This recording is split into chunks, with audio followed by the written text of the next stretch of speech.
waiting for you. So I've done the introduction without you, but I'm sure you won't mind. We're just going to crack on if that's okay. That sounds great. So I will ask questions to you, and then hopefully any questions that other people might have, I will ask them shortly too. Do you have a camera, Don?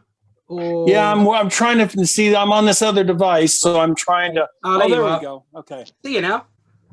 All right. Brilliant. See you in the virtual world. So really, I was going to ask about your background and then sort of go into college coaching a little bit and sort of the recruitment process and any opportunities that might be available for people moving forward. Yeah, perfect. That's sort of the structure, and then I'll have some questions in these sort of areas, and then hopefully any questions that anyone else has, please use the chat function and I'll get back to you shortly. So really the first question is, can you just introduce yourself, sort of your background and how your coaching career began? Yeah, real quickly here. So I've been coaching for about 32 years now. Just went through the process of getting all my licenses up to my A license, and somewhere in the middle there, I ran into some people who seemed to like me, and I was a goalkeeper coach. It was kind of where I was building my area of expertise, and I was started coaching in college, almost volunteer, very little money, and just kind of worked my way up. And after 12, 13 years of holding 5, 6, 7, 8 jobs, trying to figure out how to make soccer full time, it happened about 11 years ago, and I became a professor at a college called Feather River College up in California, and full time for the men and the women, and that's pretty much it. You know, in between, I had stints coaching in the pro level. So, you know, at the end of the day, 22 years pro in college. I've coached second division pro in the United States. I've coached NCAA, NAIA, junior college. I've coached Division II. I've coached Division III. I've got my A license. I've taught for the federation, coaches how to coach in the licensing process. And so, yeah, I've been around a little while. I've done a couple of things. When did you, have you always been in America? Yeah, I've spent a lot of time overseas. My son played in England and actually played for Team Bath. They're not around anymore, but it was a system that was gathering young men who had just gotten released from high-level teams like Newcastle and Southampton and such. And then they were bringing them and giving them one more chance with kind of the opportunity to go to school at Bath University if they wanted to. Not all at the same time. So in and out of that system for a couple of years, vicariously through my son, who was also a trialist at FC Cologne in Germany. So a little vicarious living through there. I've been to Argentina a few times. And yeah, that's mostly in California though. Most of my coaching career has been in the United States, all of it. Yeah. So having said that, really, I mean, I've coached in America, but not at a college level. So really, I'm going to go in with a question of what are the benefits of coaching in the US college coaching, and maybe what are the challenges that you've faced, the biggest challenges you've faced over time? Well, maybe I'll start with the biggest challenges. Look, the biggest challenge is it's still the 4th or 5th sport in the United States, depending on if you want to count hockey or not, you know. So there's still a lot of administrators, athletic directors who have no idea what a soccer ball is. They don't know. They don't care either. It's a check mark for them. They grew up playing basketball. That's what they care about. Or they grew up playing baseball. That's what they care about. Or they grew up playing football. That's what they care about. And soccer is just something they, so that's the frustrating part in the U.S. college system for me. And that's probably what drove me out at the end of the day. The benefits are for a student is that there's no other system in the world, maybe Canada, Canada's close, but there's only 38 universities in Canada that play soccer. So that allow you to study and play semi both full time, right? It's, the life of a college athlete is roughly 20 hours of soccer related stuff a week and 20 hours of school related stuff a week. And then studying or training on your own or whatever fills up the rest of your week, makes up a full-time job. So to be able to focus, what's that? Sounds challenging for the students, definitely. Well, 40 hours. It's challenging, but it's what has to be done. Like I say, it's a first step into a full-time job. It's like, can I dedicate myself 40 hours a week to doing just these two things?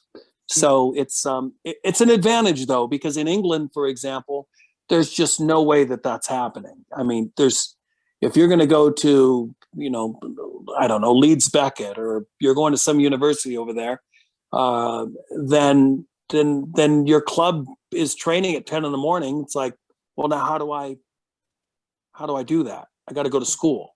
And so this is all integrated in the United States. That's the nice part.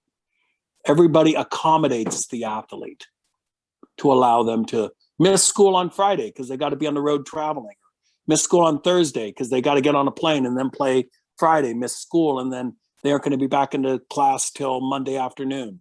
That's because they were on a big road trip. That is all accommodated for in the U.S. education system. Just want to pick up on something you said quite early on there about sort of it not being the top sort of 3 or 4 sports in the US. Do you tend to see good players that can play soccer? Do you think they drift into other sports? So potentially you'd lose a really, really good soccer player to baseball or to American football. So is that also a challenge in itself in a way?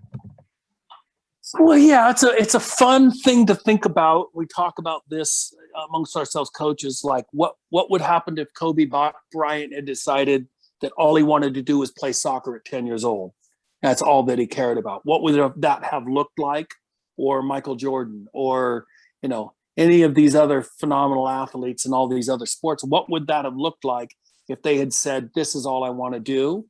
And so, you've got communities and, things going on in different communities that kind of dictate what happens, to a player, because it's what all their friends are doing in those communities. And that's what they're interested in, is wanting to be with their friends and do what their friends do. And we're not to the place in the United States, in all of the communities all throughout the United States, where kids are saying, this is what I want to do. I just want to play soccer, man. That's all I want to do. There are communities where that exists, but not enough of them compared to basketball or baseball or whatever. Yeah. So with sort of college coaches, so I think there's a lot of English people on the call. So they might be interested to sort of hear if you could run through a typical college season. Sort of when does it start, when does it finish, and what are the off-season expectations as well? Just all about how it runs. Yeah. So typically the kids will come in August, anywhere between August 1st and the 15th, somewhere in there. Every school's different. Some might be the 20th, the third week or whatever, but somewhere in the beginning of August. You get about 2 weeks to figure out what your team looks like and decide what our style of play is going to be and try to implement a system. And then you start playing. Usually right away, within 2 weeks, 3 weeks. The first couple of 3-4 matches some might consider them friendlies, except the results of those matches are going into a database that will help determine where your team plays at the end of the year. So they're not friendlies. You might, if you're lucky, you might get 1 scrimmage or 2 that truly are friendlies. But after that, they all count, even if it's not in the league, which is hard for people around the world to understand how that's possible. And then you have your league play that will go usually until sometime in November.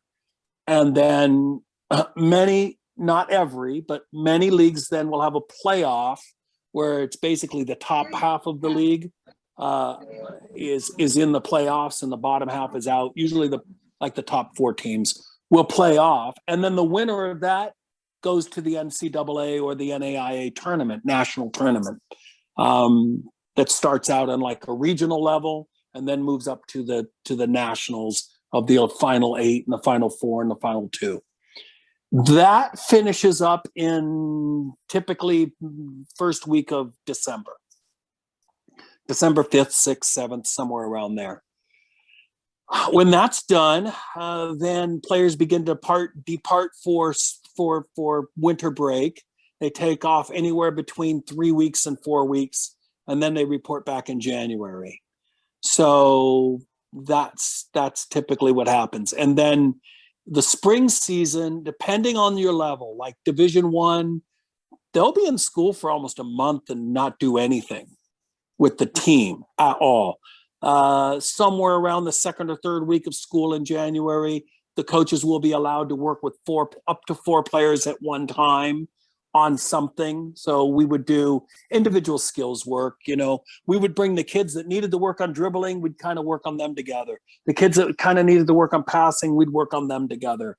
The kids that needed to work on heading, we'd kind of work on them together. A lot of individual skills work. The kids who needed this kind of strengthening, we would work on them together. And we would put together programs and we'd move kids around different groups until the NCAA would allow us to start training as a team again, which usually happens in late February. And then you'll prepare for 3 or 4 spring matches, 5, 6, maybe 5. I think 5 is the max. So you'll prepare for some spring matches, you'll play, and then get ready to go home for the summer. Oh. And then the coaches will send the players away with a fitness packet with fitness expectations.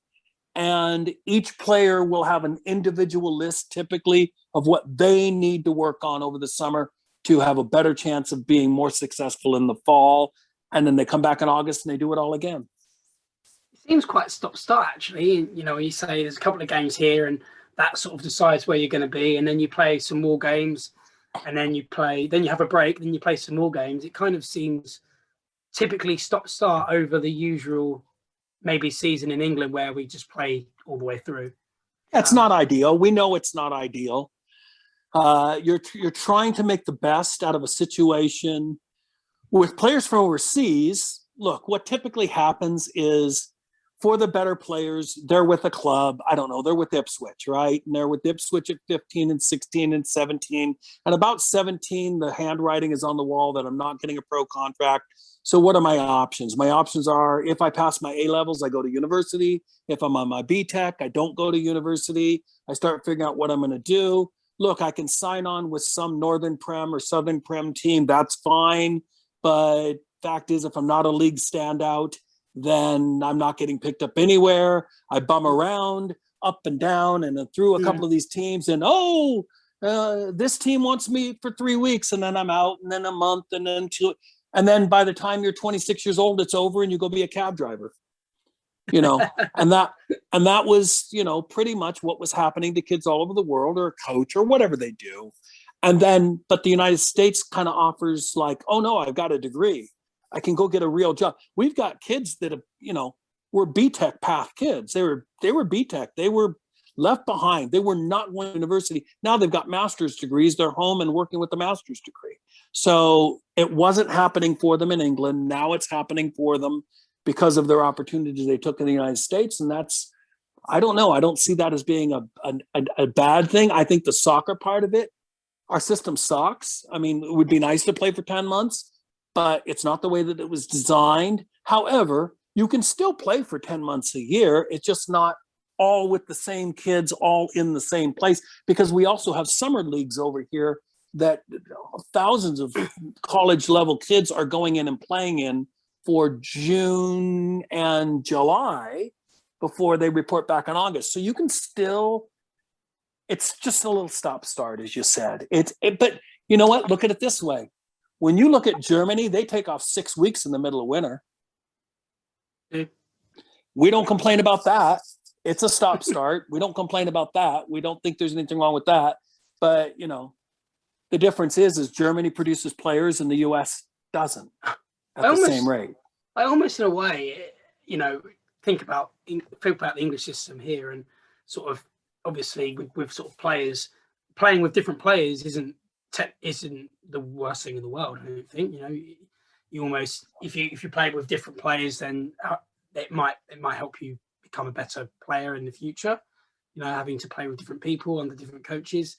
And from a coaching perspective, if you're coaching in the US for college, surely the sort of stop-start era might help you be able to look into the games that you played a bit more detail and maybe reflect and sort of plan better for the next few games. Whereas in England, it's sort of, my team was Saturday, Tuesday, so we don't really get that luxury of training, and we don't get that luxury of really being able to reflect on a game, because by the time we've played, we're playing again. So I guess in a way, if you look around it a little bit, there are positives, right?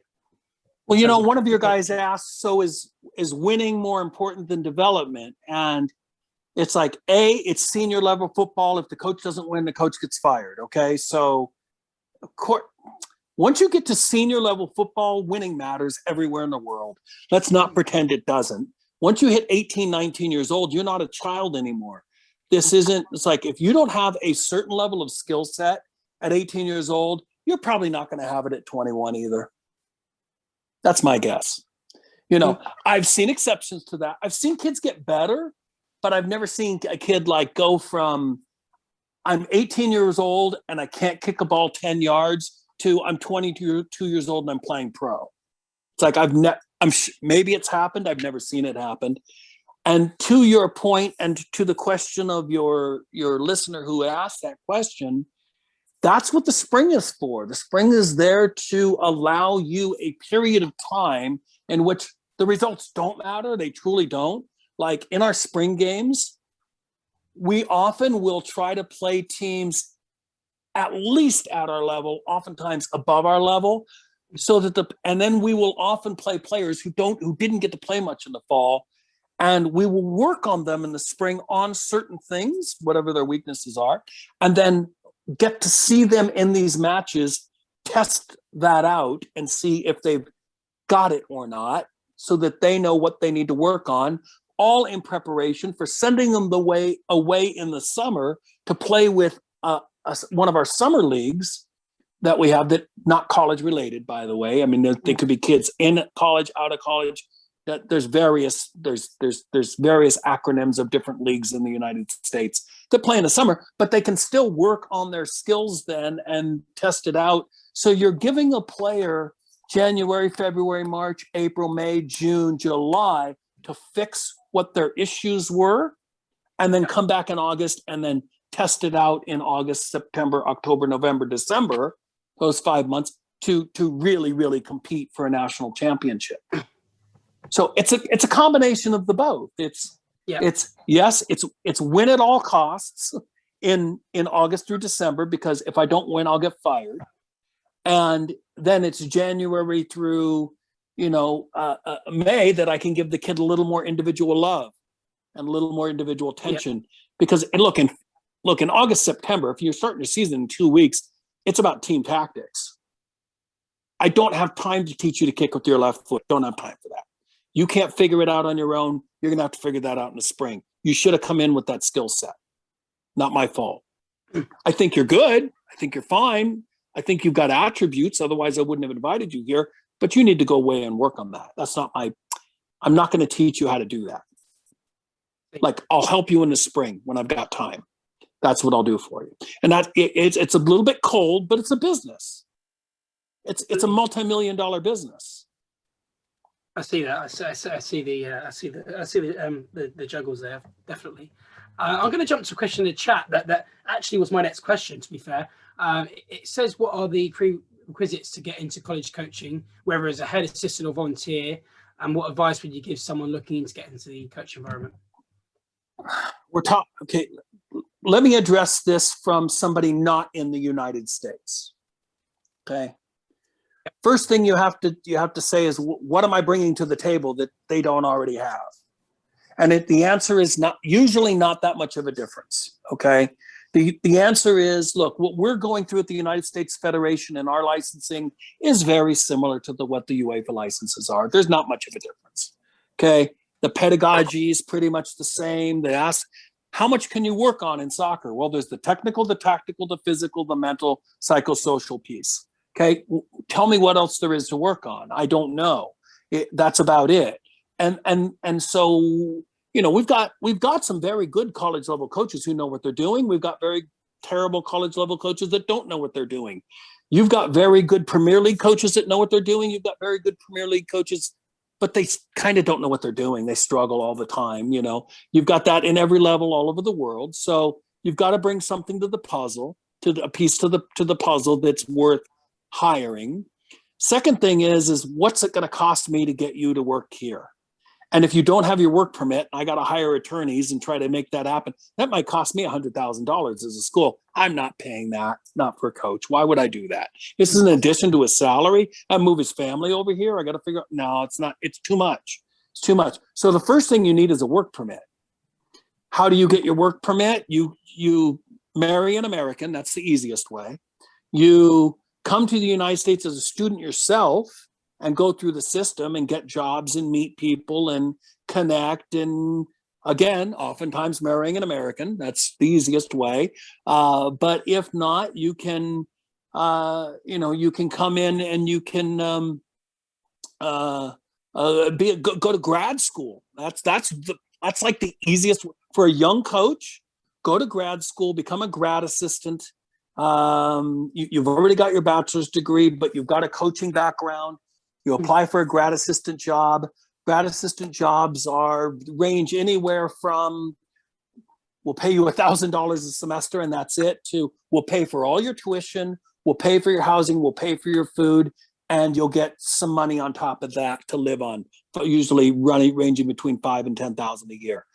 That's the dream job, grad assistant job. Well, once you're in the system of the grad assistant, now you are an assistant coach of a college team, and it's easier to make transitions. You can work on an OPT visa, which is 1 year free of being able to stay and work in your industry in the United States for 1 year. If you get your bachelor's degree, you get 1 year for that.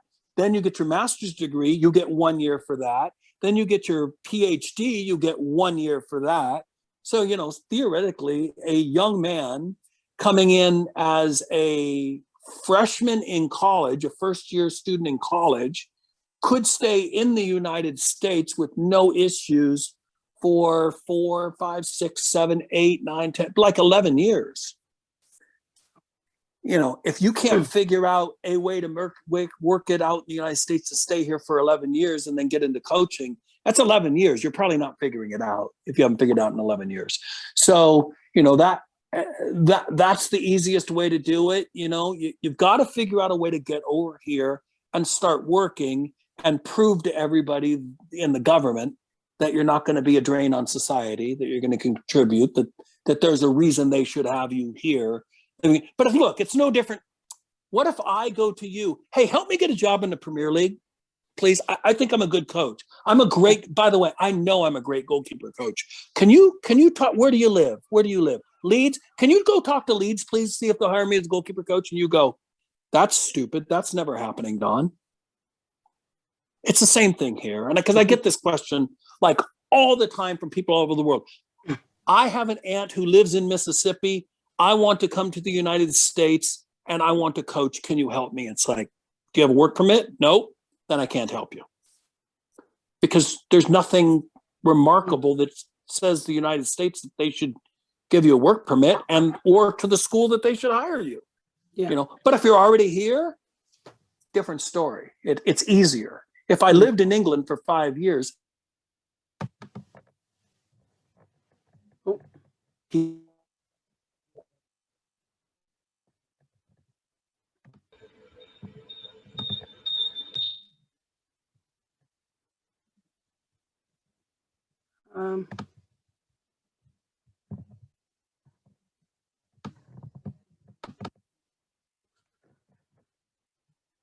I seem to have lost him.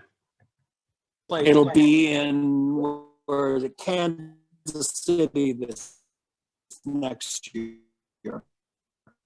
Somebody's got their mic on. It'll be in Kansas. You sit there and you network.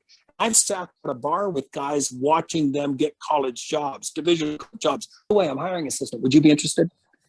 And I find that that's where most of them happen.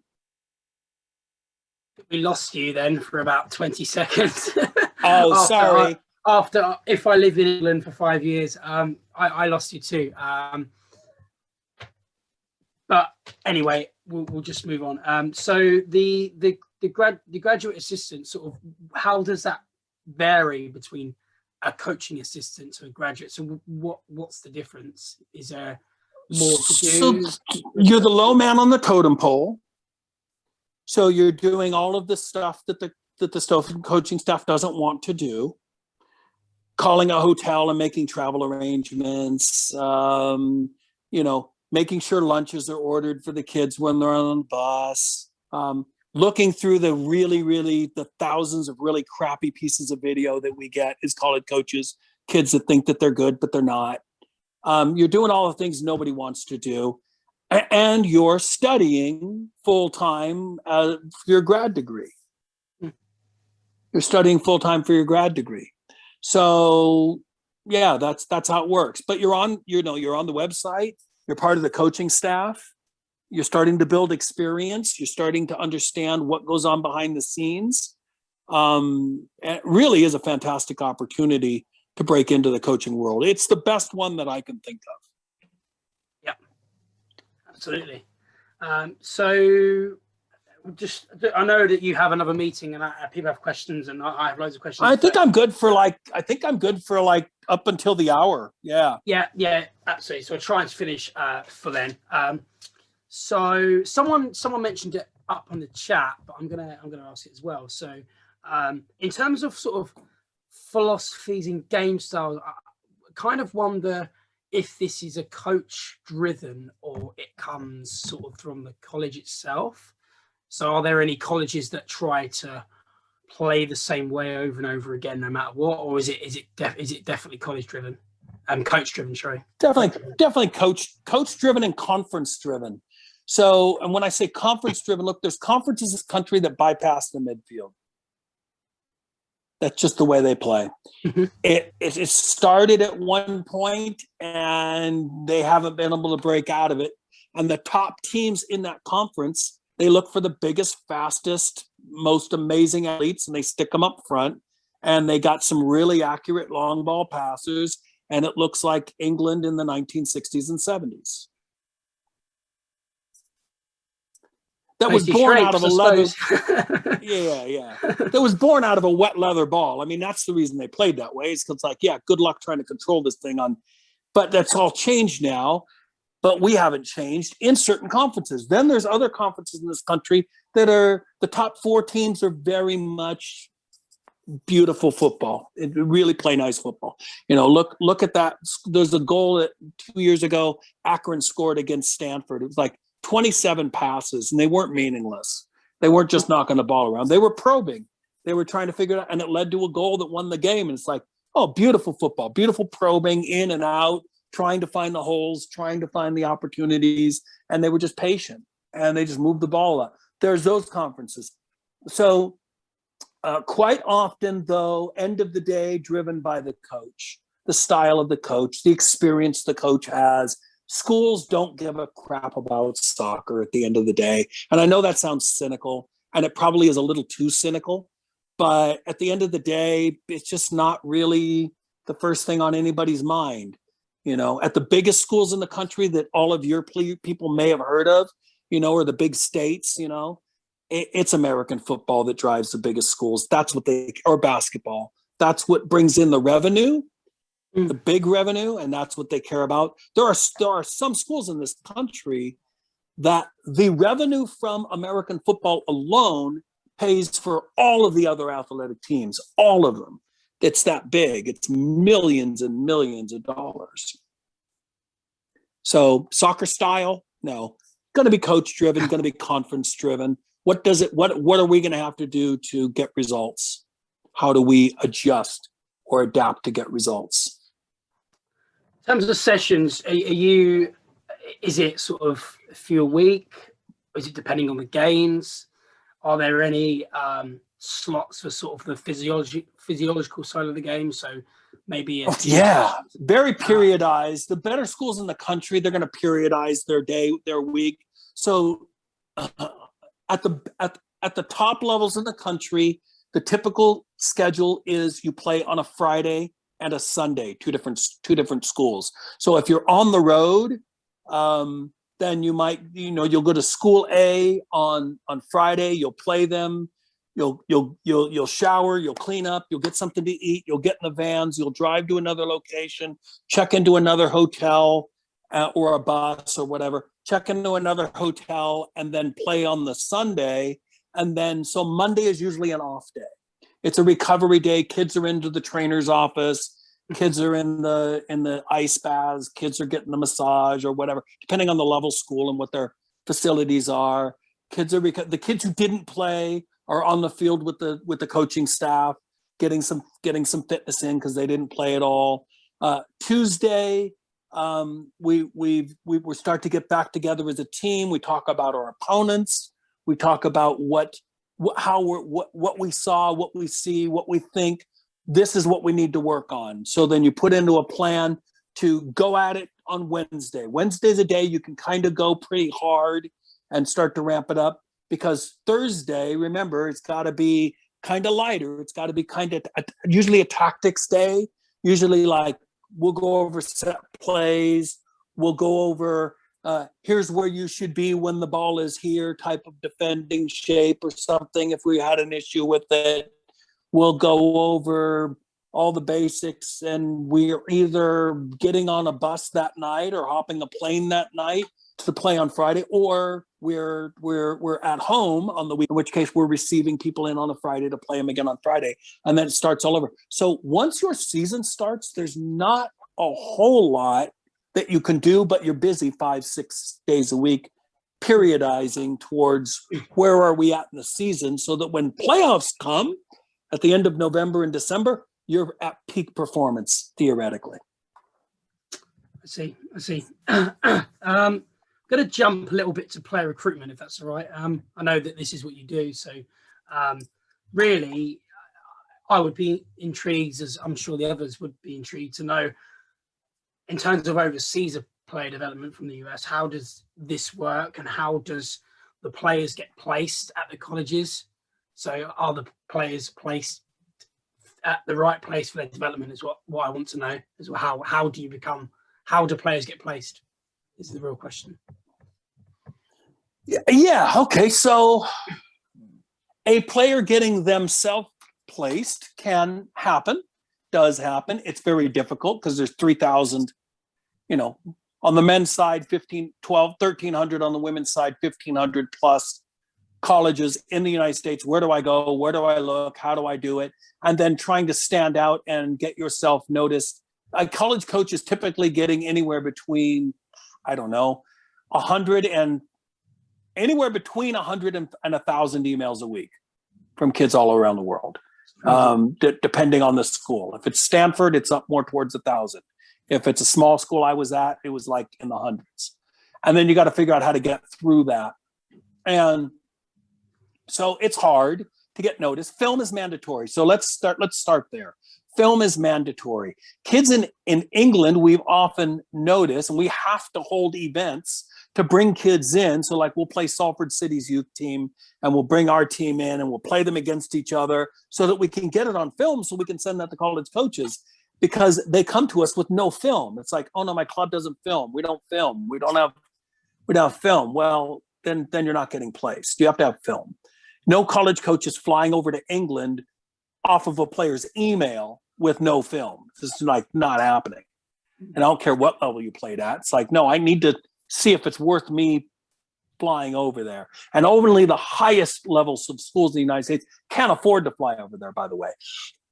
So the scouting's happening on the ground here in the United States. The scouting is happening from overseas, usually with film, usually with highlights and a full match in addition to the highlights. That gives us a better feeling for the player. Quite often we'll ask for a second full match just to make sure that what I saw was the correct thing. Interviews with the families usually comes next. And then ideally the player flies over and looks at our school, but that doesn't happen that often. They usually just commit based on what the information they have at hand. Now for us, we do that. We do all those connections and placements for our clients. That's what we do.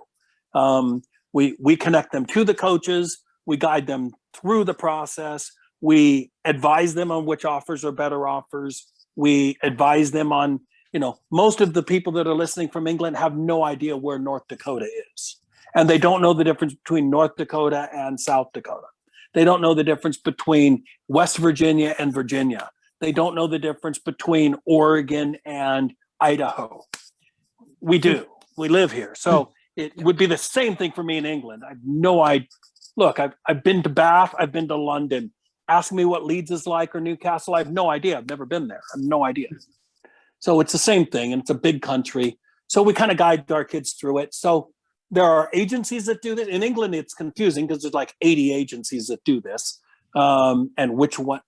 There's an agency flavor of the month, of the week, of the day in England popping up on the daily. We've been around since 2010. There were only like 5 of us at the time. But we do this with kids from all over the world. Yeah, that's what we do. But kids can do the process on their own. It's just more difficult. Consider it a full-time job. It takes a lot of hours. It sounds like it. Yeah, it takes a lot of hours. Always always doing something. So yeah, it's not necessarily a bad thing, I suppose. In terms of like past the film, so obviously some coaches might want to know the person as well. So I guess would there be conversations potentially away from the football pitch too before recruiting? It has to be. Yeah. It has to be. We have to know that the player that we are bringing to be fired, they're going to fit into the environment. They're not going to be a malcontent. They're not going to be disruptive. They're not going to be partiers and drinkers and England, it's odd because at 18 years old, you guys can drink. In the United States, it's 21. So, it's a different culture. We don't have the pub culture with the youth. It's not hey, go play a soccer game, then go have a beer afterwards. And that's where we do our bonding. But yet a lot of the English kids that come over here want to do that, but it doesn't fit. It doesn't fit because it's not legal. So it's like, what does it look like? And a lot of kids get in trouble. And I've sent a lot of English players home because they cannot get over that concept that it's different in the United States. Yeah. I'm going to probably just go through the questions I've missed on the chat. Sure. Towards the end of where we are. I like this one. It says, how much tactical understanding and game awareness should college players have to get onto the college team? So would there be any questions maybe or any chats around the game understanding with the players? Or is it all based on ability? Well, of course, tactics plays a huge piece in the game, no matter where you're at in the world. I don't think it's any different than anywhere else. We're looking, it also is that the question? Maybe I missed the question. It's more about if the college. So I guess the coaches, are they trying to seek from the players how much they know about the game, or is this not really that relevant? I can tell when I watch your film. I already know what you know by what you do. What's in your head has to relate to what's on the field, right? So, for example, if a wide player is constantly chasing balls towards the touchline because he's not wide enough and he can't receive it and go towards goal to commit those central defenders, I know that he doesn't understand how to play wide. If a 7 or 11, if a wide player is going forward in a play and then his counter number, so the 7 there 11 or the 11 there 7 against them is going the other way and he's watching them go, I'm going, oh, this kid doesn't understand how to recover. This kid doesn't understand how to go into transition, does he? So if players are receiving on the back foot instead of the front foot, it tells me something. You know, it tells me something that they don't understand how to open up and positionally play. If they play a pass and then don't provide a supporting angle, I can see all of that on film. So no, not. I might ask players a little bit. It's like, tell me how your team plays.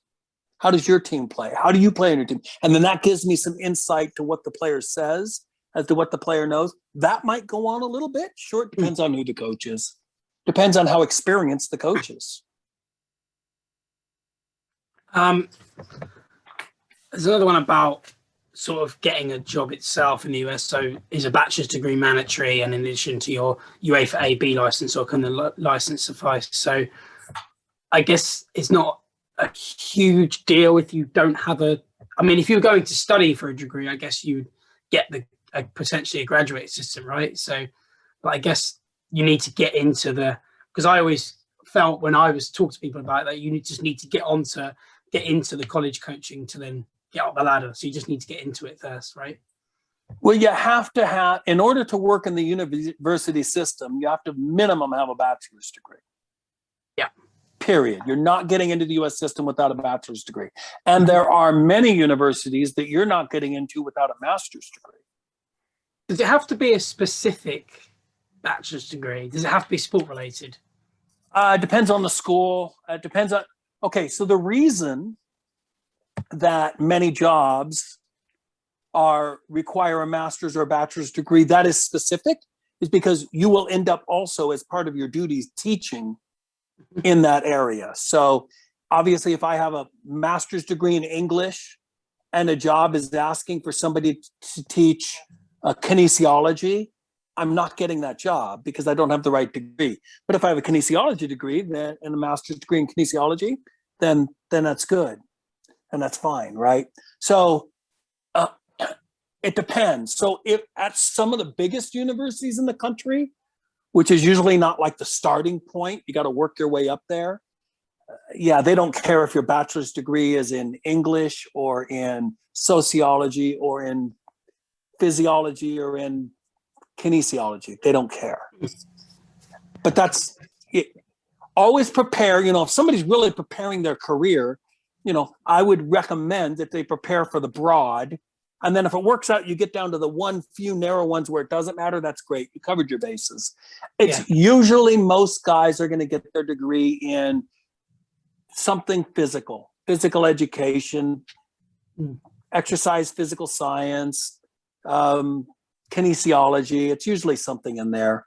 Sport coaching, something in there. Another one, it says about loving the Leeds mentioned. So thank you. Best city in England. So you've got a fan there. And the question is, what are the 3 non-negotiable behavior trait skills would you like to see from coaches if you're recruiting as a coach? As a college, sorry. So if you're recruiting somebody, what sort of behaviors, traits, and skills would you like to see the coach possess? As a coach, okay. So they've got to be a businessman.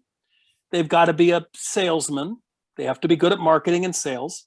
They have to be good at the X's and O's and have demonstrated experience in the X's and the O's, the tactics and the techniques. Personality, right? Problem solving's big. What are you going to do when one of your girls comes to you and lets you know that she's pregnant? What are you going to do? How are you going to help her walk through this really difficult time in her life? Or one of your boys comes to you and tells you got a girl pregnant. It's like, oh man, really difficult. What are you going to do? What are you going to do when the kid's failing classes, needs help? How are you going to handle it? How are you going to solve this problem? What are you going to do when one of your players is disruptive? What are you going to do when one of your players appears to have a drinking problem? These are all real things that happen between the ages of 18 and 21, 22 happened. And they want to know that you can handle this group of 30 kids, which they're still kids. They're still children. They're not, they technically they're adults, but they haven't really stretched their wings yet. So all of those things, the business side, the sales side, look, the recruiting and sales side is massive. I could sell a program in the middle of nowhere with nothing to do other than play soccer, and I was bringing in some of the best players in the world. You know, at that age group, you know, that were available to come in. Yeah. So yeah, those are all of the types of traits and things that they look for. If a coach, I like this one, talk about green cards. So if coaches really have green cards, do colleges hire coaches who are not working or studying in the college?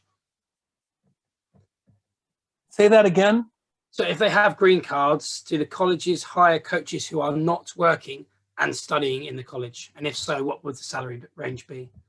So they're asking if someone had a green card and they wanted to work in a college, but they wasn't going to study, would they be hired?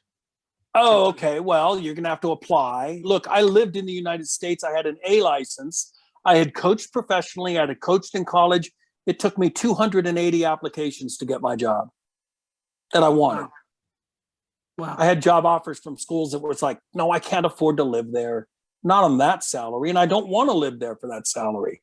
I had those offers in between, but it took me 280 applications to find the job that I wanted. On where you are, right? The salary is very dependent on where you are. Very much dependent on your R and the level. So I would say the majority of college coaches in the United States are on about 35,000 US a year.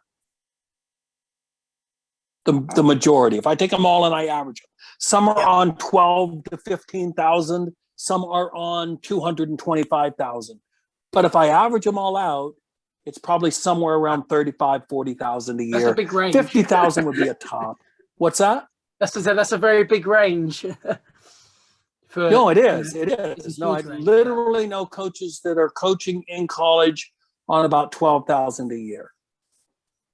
It's a part-time job. Job. Sounds like it. Yeah. I think the last question on here says, what college pays the most? It's just come on while we're talking about it. I don't know. Google it. I don't know. I have no idea. Gotta be, I wouldn't have a clue. It's one of the big ones. I have no idea. It says, the last one is, if Don could change one thing about the schedule structure of NCAA and NAIA, what would it be? It'd be a 10-month season. Yeah. We'd be in a 10-month season. We'd have a little winter break for about 4 weeks, just like they do in Germany. Wouldn't be a big deal. And then we come back and we continue the season. We'd have a 10-month season.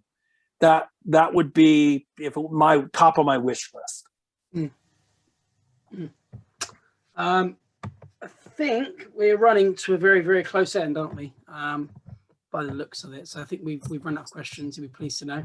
But thank you for coming on, Don. It was much appreciated, and hopefully it's answered some people's questions about college, obviously, and hopefully giving people a little bit more of an idea of what it actually looks like, because I suppose in England we don't really know a great deal. So I've learned quite a lot by just talking to you and understanding what the college game looks like. So we thank you for your time and help. Well, thank you, Craig. And we do have an office in the UK. You guys can reach out to me. I can connect you, but you can go to our website too. Guy's name's Chris Cousins that runs that office there in the UK on the men's side, and John Maloney that runs it on the women's side. They're both out of the Leeds area, but we hold events up and down the country all the time. It's an amazing thing about England is you can be in Leeds, hop on a train or a car, be down in London, be back home for dinner. That's not happening in California where I live. It's too big. Yeah, but it's a lovely country that everybody knows each other. You can reach out to me if you guys got any further questions. Just let me know.